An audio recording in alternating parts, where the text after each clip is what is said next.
آپ مجھ سے یہ سوال کرتے ہوئے اچھے نہیں لگ رہے. یہی بات مولوی کو سمجھ نہیں آ رہی ہے.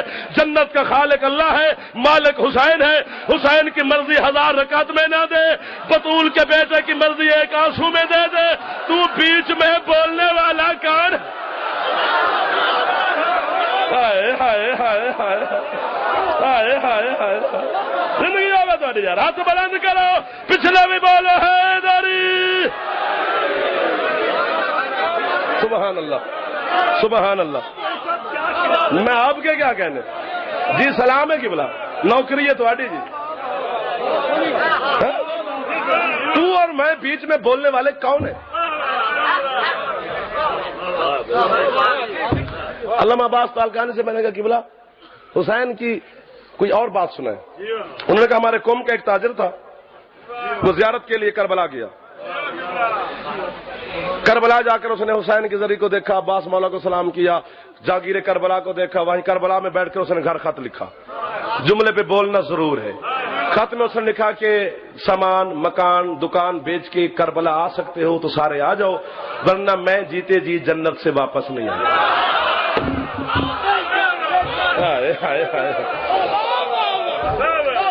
خیرات لیتے جانا, ہاتھ پھیلانا. میری داد کے لیے آپ کا ہاتھ نہیں اٹھتا, حسین کے سلام کے لیے اٹھتا ہے. گھر والوں نے مکان بیچا, دکان بیچی, کاروبار بند کیا, پیسے جیب میں ڈالے, کربلا پہنچے. کربلا میں حاجی صاحب نے مکان لے لیا, دکان لے لی, کپڑے کا کاروبار شروع کر دیا. شاہ جی دعا کا حقدار ہوں. سید جتنے بیٹھے تمہیں حسین کی عزت کا واسطہ, نوکر کو دعا ضرور دینی ہے. جتنے ماتمی بیٹھے تمہیں بھی حسین کی غربت کا واسطہ, نوکر کو دعا ضرور دینی ہے. داد بے شک نہ دینا, چہرے کی مسکراہٹ ضروری ہے. حاجی صاحب کی روٹین ہے روزانہ, گھر سے نکلتے ہیں, بازار سے گزرتے ہیں, سخی حسین کا سلام, حسین کے بعد سخی عباس کا سلام, سلام کر کے دکان پہ. روٹین ہے, حسین کا سلام, سخی عباس کا سلام, پھر دکان پہ, پھر گھر. ایک دن بازار سے گزرے, گھر سے نکلے, بازار سے گزر رہے تھے کہ قصاب نے, کسائی نے آواز دے دی, حاجی صاحب گوشت بہت اچھا ہے, لیتے جاؤ. حاجی صاحب نے 2-3 کلو گوشت لیا, گوشت کو شاپر میں ڈالا, روٹین کے مطابق, عادت کے مطابق سخی حسین کا سلام کیا, سخی عباس کا سلام کیا, دکان پہ پہنچے. نوکر سے کہتے گوشت گھر دے آؤ, انہیں کہو پکا کے بھیجیں. نوکر گوشت گھر کے دے آیا. 2-3 گھنٹے کے بعد حاجی صاحب کہتے ہیں یار سالن نہیں بھیجا, بھوک لگی ہے, سالن لے آؤ. نوکر گھر گیا, اس نے کہا حاجی صاحب سالن مانگ رہے ہیں. گھر والوں نے کہا حاجی صاحب کو ذرا گھر بھیجو. شاباش.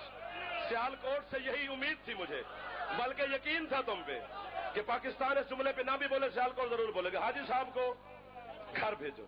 حاجی صاحب گھر ہاتھ تشریف لائے. گھر والوں نے کہا کیسا گوشت لے کے آئے ہو, پکنے کا نام ہی نہیں لیتا. کیا بات ہے جی تھوڑی, اس پہ آگ اثر ہی نہیں کرتی. شاہ جی تو سلام ہے ازادار, جو ازادار کا کام ہے پہلے پہنچ جانا. حاجی صاحب کہتے گوشت واپس شاپر میں ڈالو. گوشت شاپر میں ڈالا, قصاب کی دکان پہ پہنچے. کیسا گوشت ہے, پکنے کا نام ہی نہیں لیتا, اس پہ آگ اثر ہی نہیں کرتی. اس نے کہا حاجی صاحب پورا بکرا بک گیا ہے, کوئی شکایت لے کے نہیں آیا بکرے کی. یار پہلے سب سے پہلے تو بولا ہے, کسی نے شکایت نہیں کی. آپ کا 3 کلو گوشت نہیں پکتا. بات بڑھتی گئی, تکرار میں آ گئی, اسرار بڑھتا گیا, آواز بلند ہوئی. اس وقت جو نواب کربلا کی زری کا خدام تھا, خادم تھا, مولا کا دربان تھا, اس نے آواز سنی. آیا, 2 مومن کیوں لڑ رہے آپس میں. حاجی صاحب کہتے ہیں جی گوشت لے کے گیا وہ پکتا ہی نہیں. قصاب کہتے ہیں جی کسی نے شکایت نہیں کی, صرف 3 کلو گوشت کی شکایت ہے. خدام کہتے ہیں حاجی صاحب گوشت ٹھیک ہے.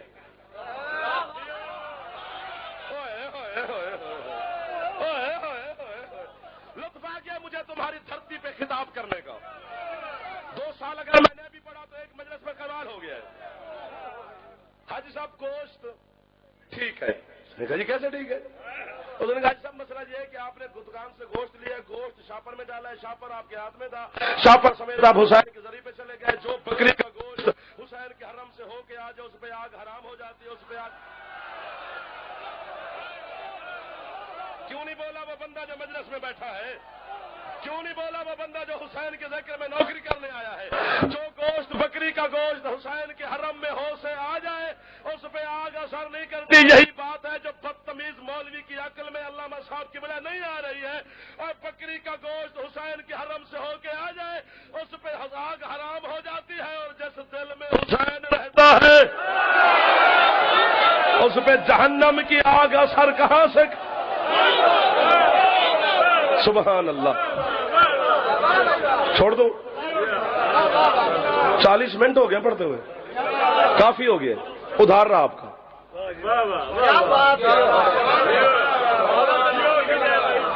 حسین کے سامنے جھکے رہنا ہے. میں یہ بات نہیں کر رہا, میں کسی صحابی کی بات کی, کسی کی, نہ حسین ہے, اس پہ متفق ہو جاؤ. جب اس پہ اکٹھے ہو جاؤ گے تو نظام ہے.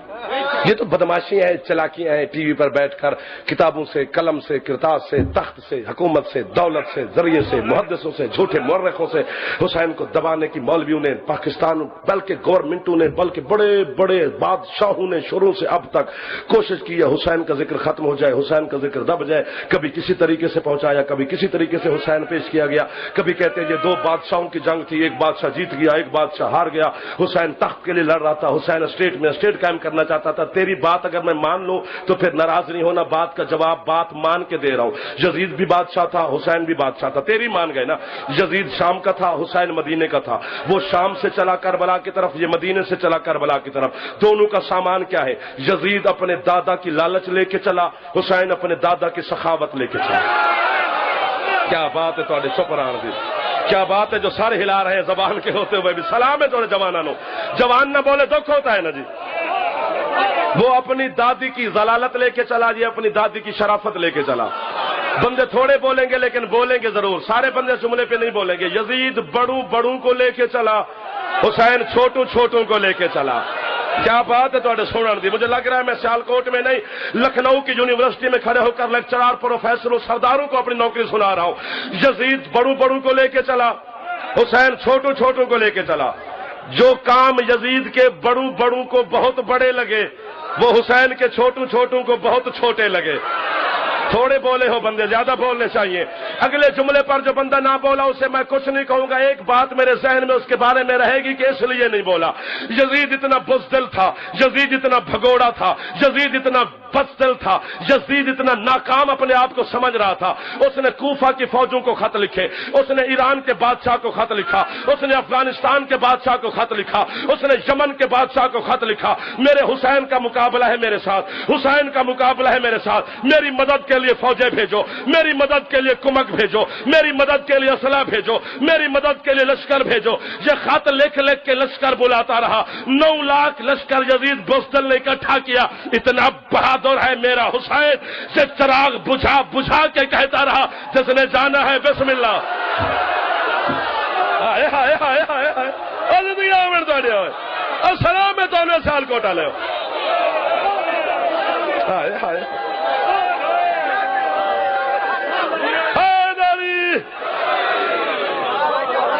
جس نے جانا ہے جاؤ.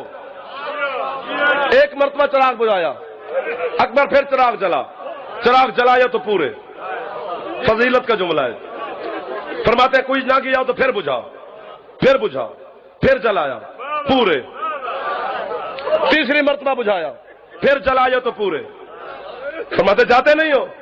حبیب ابن مظاہر اٹھا, حسین کی نالین پہ چوم کے کہتا ہے امام بن کے بات نہ سن, نہ میں ماموم بن کے کروں, تو میرا دوست بن کے سن, مجھے اجازت دے میں دوست بن کے کروں. حسین فرماتے کر. حبیب کہتے ہیں جو بار بار تو ہمیں حکم دیتا ہے کہ جاؤ, یا تو اپنی ماں کے علاوہ کوئی اور اچھی ماں دکھا, یا اپنے بابا کے علاوہ کوئی اور کریم بابا دکھا. تیرا دروازہ چھوڑ کے جاؤں کہاں؟ آخری بندے تک جو جملے پہ نہ بولا, نہ وہ شیعہ نہ سنی. تیسرا پھر کیسے ہو سکتا ہے؟ 2 کے ساتھ نہیں ہو سکتا. جب حسین کے صحابی نہ گئے, حسین خیمے سے باہر نکلے, کربلا کے ٹیلے پہ کھڑے ہو کے مدینے کی طرف حسین نے منہ کیا, کہتے نانا دیکھ تو بلاتا تھا آتے نہیں تھے, میں بھیجتا ہوں یہ جاتے. ہائے ہائے ہائے ہائے ہائے ہائے ہائے ہائے ہائے ہائے.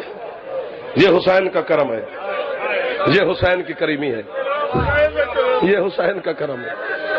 سخی حسین کا آپ کے گھروں پہ ہمیشہ کرم رہے, آپ کی اولاد پہ حسین کرم کرتا رہے, آپ کی پردہ داروں پہ شبیر کی بہن کرم فرماتی رہے. زندگی میں وہ بندہ محتاج نہ ہو جو حسین کے ذکر میں ہے کر کے رو رہا ہے, جس کے گھر کا چولہا سخی حسین کے صدقے میں جلتا ہے. اللہ برکت پیدا کرے حسین کے صدقے میں.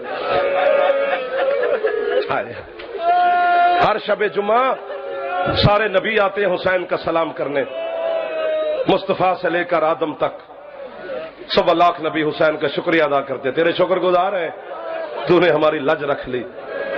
اس وقت حسین نبیوں کو سلام کر کے خود چل پڑتا ہے. محمد فرماتے ہم تجھے ملنے ہیں، تو کہاں جا رہا ہے؟ کہتے نانا میں نے آپ کو بچایا، آپ مجھے ملنے ہیں. میں اس کا سلام کر رہا ہوں جس نے شام میں مجھے بچایا. ہے تو کرو یار، ہے تو کرو یار. سیالکوٹ والے پرسادار ہو مظلوم کے. جو غریب کو رونے آتا ہے وہ شرم کر کے نہ روئے. کوئی کسی کو کچھ نہیں کہتا. ہم اپنی آنکھوں سے روتے ہیں، کسی کی آنکھوں سے غریب کو نہیں روتے. نانا میں اس کا سلام کرنے جا رہا ہوں جس نے مجھے 36 شہروں میں بچایا. میں نوکر اللہ آپ کے ذکر میں اور اضافہ فرمائے. مولا آپ کے وقت میں زبان میں تاثیر پیدا فرمائے. حسین کا ذاکر ہو کر اتنا پرسہ دے رہے ہو، کیا بات ہے آپ کی. سید نہیں روئیں گے تو کون روئے گا؟ گھر والے نہ روئے تو بہر والا کوئی نہیں روتا. 36 شہر، 72 بازار، 144 گلیاں، 288 موڑ. شہید محسن نقوی فرماتے تھے ہر موڑ پر 5-5 لاکھ بدماش کا مجمع. علی کی بیٹی پیدل چلی نہیں، پیدل چلائی گئی ہے. زینب 36 شہروں میں پھری نہیں، اور غریب کو رونے والوں پھرائی گئی ہے. ایک شہر ہے اس جملے پر بزرگ ہے کر کے رو پڑے تو جوان خود بخود بھیک ان کو مل جائے گی. ایک شہر ہے بال بک جسے اون کی ماں نے بد دعا دی ہے. تیرے سجاد مولا نے پوچھا اماں اور کسی شہر کو بد دعا نہیں دی، بال بک شہر کو بد دعا کیوں دی؟ رو کر اون کی ماں کہتی سجاد یہ وہ بے حیا حاکم ہے جس نے مجھ زینب کو تو کر کے بلایا ہے. اونچی ہے کرو جو غریب کے ماتمے بیٹھے ہو، جو جوان بیٹھے ہو تمہاری جوانی سلامت رہے. رونا نہیں بھی آتا کبھی کبھی، خیر ہے تو کرو نا، سینے پہ تو ہاتھ مارو نا یار. 35 شہروں سے گزری، جوانی رہ تیری. جوان کم ایسے روتے ہیں. یہ ہدیہ ہے علی کی بیٹی کا.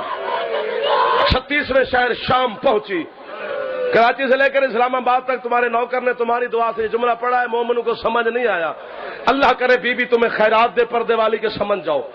جب علی کی بیٹی شام پہنچی، شام اتنا بڑا ملک نہیں تھا، چھوٹا سا شہر تھا.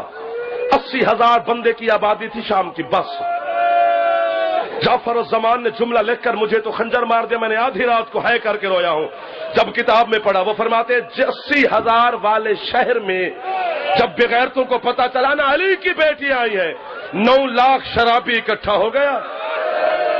جس نے ہے نہیں کی ہے واللہ جانے کس دکھ پہ کرے گا. یہ عزاداری ہے، یہ غریب کا ماتم ہے، یہ دکانداری نہیں ہے، یہ کسی کا غوط نہیں ہے. شام کی کوئی گلی ایسی نہیں جہاں بدماشوں کا رش نہ ہو. شام کی کوئی چھت ایسی نہیں جہاں بغیرت شرابی نہ کھڑے ہو. سینہ ہے تو ہاتھ بھی رکھتے ہو تو ایک مرتبہ شیعہ جتنے بیٹھے ہو سینے پہ ہاتھ مار کے علی کی بیٹی کی غربت میں ہے کرنا مخدومہ تم سے راضی جائے گی. علامہ جعفر الزمان کہتے ہیں یزید بغیرت نے اپنے سپاہی سے کہا میں نے بھی قیدیوں کا تماشا دیکھنا ہے. ایک بازار کے کونے پہ شرابی آ کے بیٹھا. وہ کہتے شام کے سوق حمیدیہ میں بدماشوں کا رش بڑھنا شروع ہوا. جب رش بڑھا اپنے سپاہی سے یزید کہتا ہے میرا دل گھبرا رہا ہے، مجھے میرے محل میں چھوڑ آؤ. بے غیرت محل میں چلا گیا. جو سمجھ گئے ہو تمہیں میں واہ کرتا ہوں، جو نہیں پہنچے بی بی تمہیں خود خیرات دے. جعفر الزمان کہتے جس شرابیوں کے رش میں خود شرابی کا دل گھبرا گیا تھا، اللہ جانے اس رش کو زینب نے عبور کیسے کیا ہے. کبھی اس گلی میں علی کی بیٹی کا محمل جاتا ہے، کبھی اس بازار میں زینب کا قافلہ جاتا ہے. بی بی کہتی ہے حسین قرآن پڑھ، اور تیری زینب کی چادر نہیں ہے، اور بے غیرت تماشائی بن گئے ہیں. تیرا بیمار سجاد کہتا ہے شام کے بازار میں ایک وقت ایسا آیا جب میری ماں ایسے چلی جیسے حسین اکبر کی لاش پہ گیا تھا. بے غیرت پتھر مارتے رہے، علی کی بیٹی سفر کرتی رہے. سيعلم الذين ظلموا أي منقلب ينقلبون ألا لعنة الله على القوم الظالمين.